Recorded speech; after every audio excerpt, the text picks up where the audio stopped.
Olá, que a graça e a paz do nosso Senhor Jesus Cristo repouse sobre a sua vida, a sua casa e toda a sua família neste dia, em nome de Jesus. E eu convido a você para nós fazermos uma pequena reflexão na palavra de Deus no livro de Romanos, capítulo 8, versículos do 26 ao 30, que diz o seguinte: a intercessão do Espírito Santo. Também o Espírito, semelhantemente, nos assiste em nossa fraqueza, porque não sabemos orar como convém, mas o mesmo Espírito intercede por nós sobremaneira com gemidos inexprimíveis. E aquele que sonda os corações sabe qual é a mente do Espírito, porque segundo a vontade de Deus, é que ele intercede pelos santos. Sabemos que todas as coisas cooperam para o bem daqueles que amam a Deus, daqueles que são chamados segundo o seu propósito. Porque aos que de antemão conheceu, também os predestinou para serem conformes à imagem do seu Filho, a fim de que ele seja o primogênito entre muitos irmãos. E aos que predestinou, a esses também chamou. E aos que chamou, a esses também justificou. E aos que justificou, a esses também glorificou. Então aqui, eu quero destacar, na verdade, a atuação do Espírito Santo em nossas vidas, aquele que, quando, logo no início ele diz assim, que nos assiste em nossa fraqueza. E quando nós paramos para pensar isso, nós pensamos o quê? Quando estamos enfraquecidos, quando estamos sem forças, quando estamos perdidos, quando estamos em situações que parecem não ter solução ou parecem não ter saída, o Espírito Santo do Senhor, ele está lá nos auxiliando. Ou seja, por mais sozinhos que eu ou você estejamos, nunca estamos absolutamente só, porque esse Espírito Santo do Senhor, ele nos acompanha e nos dá assistência, né? O verbo aqui, ele nos assiste, nós podemos entender por nos dar assistência, por cuidar de nós, por estar ali, né? Nos auxiliando, nos ajudando. E disse, no versículo 27, ele vai falar sobre ele vai falar aqui, aquele que sonda os corações sabe qual é a mente do Espírito, porque segundo a vontade de Deus é que ele intercede pelos santos. Quem é aquele que sonda os corações?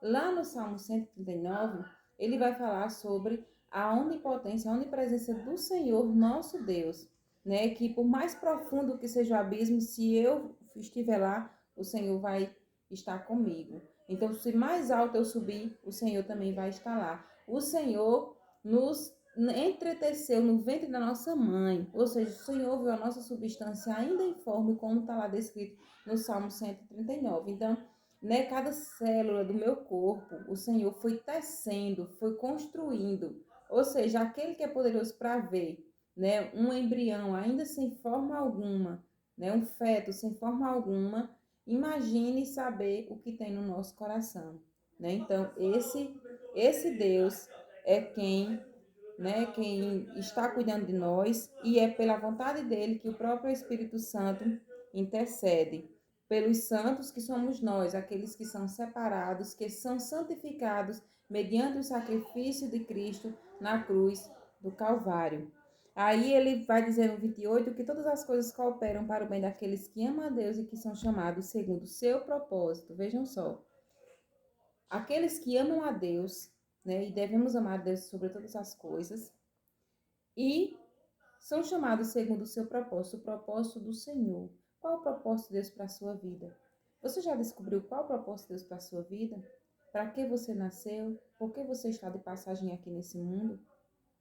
Então, Deus tem algo sobremaneira, acima dos seus sonhos, do que você planeja, mas para isso, você precisa buscar a vontade de Deus e precisa entender quem é Deus na sua vida e até que ponto, eu amo a esse Deus, até onde eu estou disposta a negar a mim mesma para seguir e servir a esse Deus.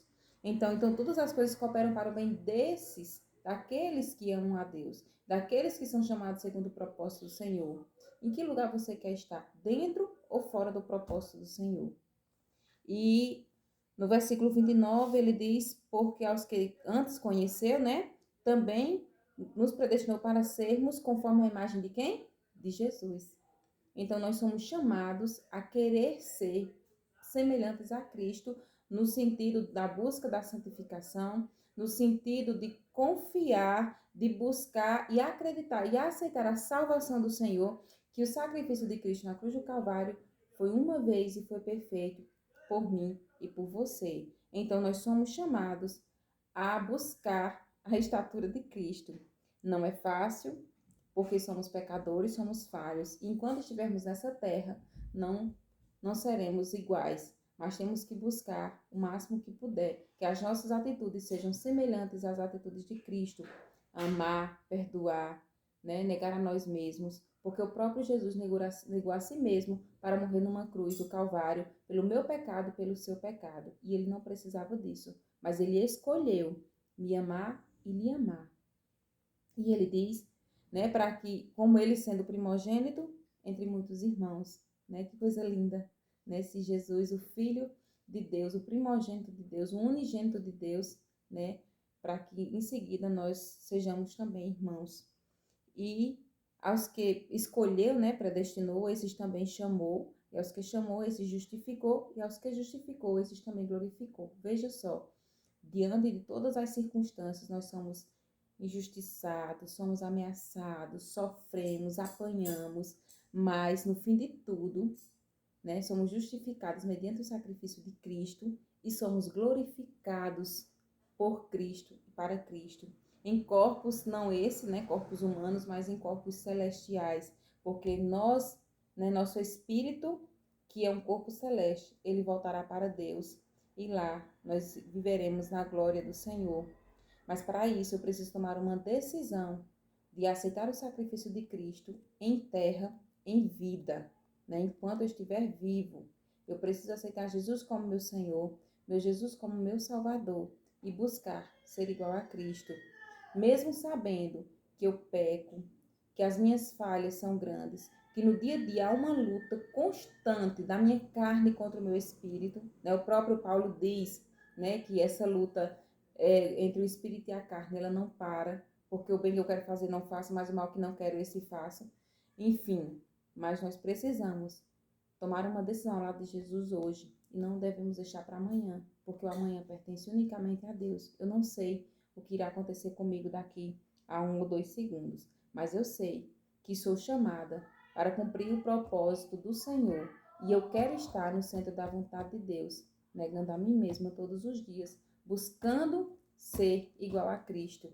Sei que não irei atingir enquanto estou aqui na terra, mas sei que em corpo glorificado eu serei igual a Cristo em nome de Jesus. Então eu convido você a tomar uma decisão lá do Senhor hoje, para que entenda que Jesus morreu por você e fez o sacrifício uma única vez, santo, irrepreensível e perfeito, né? Então Deus te abençoe. Escolha sempre o Senhor e o Espírito Santo do Senhor possa lhe incomodar para que você aceite Jesus como seu Salvador, em nome de Jesus. Deus te abençoe e até o próximo vídeo, em nome de Jesus.